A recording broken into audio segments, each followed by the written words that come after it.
नमस्कार, खरी खरी में आपका स्वागत है। मैं हूं मृगेंद्र सिंह। आज हम चर्चा करेंगे कि कल मध्य प्रदेश के 5 लाख कर्मचारियों को अच्छी खबर मिल सकती है। दिवाली का तोहफा उन्हें मिल सकता है। यह होने जा रहा है हाई कोर्ट के निर्णय के आधार पर। आपको मालूम है कि पदोन्नति को लेकर, मध्य प्रदेश के कर्मचारियों की पदोन्नति को लेकर लंबे समय से प्रतीक्षा की जा रही, कोर्ट में मामला जो दूसरा पक्ष है जो नहीं चाहता कि प्रमोशन में आरक्षण मिले, उसकी तरफ से एक याचिका लगाई गई है जिसमें हाई कोर्ट में कहा गया है कि पदोन्नति नियम को निरस्त किया जाए, क्योंकि जो पुराना आदेश है उसमें साफ कहा गया है कि पदोन्नति में आरक्षण नहीं होना चाहिए। मध्य प्रदेश सहित कुछ ही राज्य ऐसे हैं जहां पदोन्नति में आरक्षण है, बाकी अन्य राज्यों में पदोन्नति में आरक्षण नहीं है। मध्य प्रदेश में पदोन्नति में आरक्षण दिग्विजय सिंह सरकार में लागू किया गया था। उसके बाद से पदोन्नति का लगातार बढ़ता गया, स्थितियाँ बनी कि जो पद खाली कभी थे उन पदों को यहाँ लाकर पदोन्नति दी गई, जिससे कर्मचारियों में आक्रोश होना स्वाभाविक था। वर्ष 2016 में हाई कोर्ट ने पदोन्नति में आरक्षण को निरस्त कर दिया। उसको लेकर मध्य प्रदेश सरकार सुप्रीम कोर्ट में गई, लेकिन सुप्रीम कोर्ट में अभी तक डिसीजन नहीं हुआ।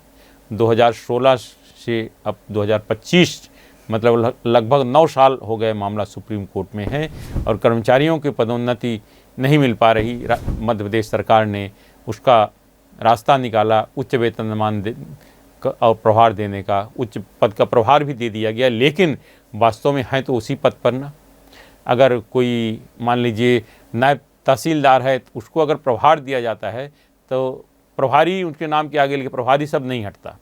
तो ये तो कहने के लिए ठीक है कि आपको हमने पदोन्नति दे दी, एसडीएम बना दिया, या टीआई को कहा आपको डीएसपी बना दिया, सब इंस्पेक्टर कहा आपको टीआई बना दिया, और इस तरह और विभागों में जो पदोन्नति कहने को तो दे दी गई, उच्च पद का प्रभार दे दिया गया, लेकिन वास्तव में पदोन्नति नहीं है।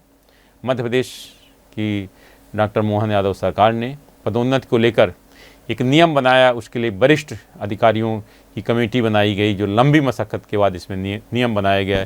मुख्य सचिव अनुराग जैन ने खुद इस मामले में काफ़ी इंटरेस्ट लिया, तब जाकर नियम बना। उसको जून महीने में कैबिनेट ने मंजूरी दे दी।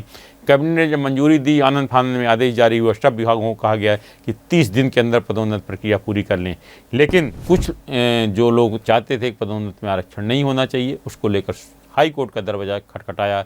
हाई कोर्ट ने पदोन्नति नियम मध्य प्रदेश सरकार ने जो 2025 बनाया था उस पर रोक लगा दी। उसके बाद पेशी पर पेशी होती गई। पिछली पेशी में मध्य प्रदेश सरकार के अधिवक्ता, जो कि सुप्रीम कोर्ट के बड़े वकील हैं, CS वैद्यनाथन साहब, वो उपस्थित हुए। उन्होंने समय मांगा, कुछ और समय चाहिए। हाई कोर्ट ने उन्हें 16 अक्टूबर का समय दिया, यानी कल सुबह 11:30 बजे एक बार फिर पदोन्नति के मामले में सुनवाई होगी, और सुनवाई करेंगे मध्य प्रदेश के मुख्य न्यायाधीश संजीव सचदेवा और न्यायाधीश विनय सराफ की बेंच। यह बेंच इस मामले की लंबे समय सुनवाई कर रही है, लगातार इस सुनवाई।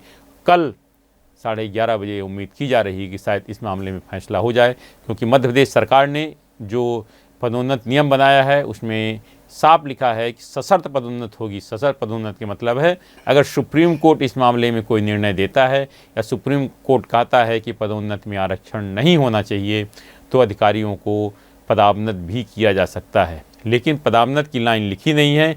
अब अगर ये सुप्रीम कोर्ट को इस तरह का आदेश देता है तो फिर सरकार को उस मामले में सोचना होगा, क्योंकि अगर किसी अधिकारी को लंबे समय से पदोन्नति मिल गई है तो क्या उसको पदावनत किया जा सकता है।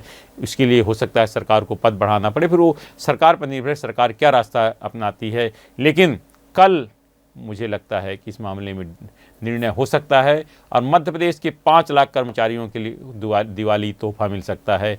अब फैसला तो हाई कोर्ट को करना है, लेकिन मध्य प्रदेश सरकार ने जिस तरह से अपनी तैयारी की है, सभी जितने भी हाई कोर्ट ने जिन मामलों में जो जवाब मांगा था, सब पूरी तैयारी कर ली है। इसलिए उम्मीद की जा रही है कि कल मध्य प्रदेश के 5 लाख कर्मचारियों को दिवाली तोहफा मिल सकता है। देखिए फैसला क्या होता है, सबकी उस पर नज़र रहेगी।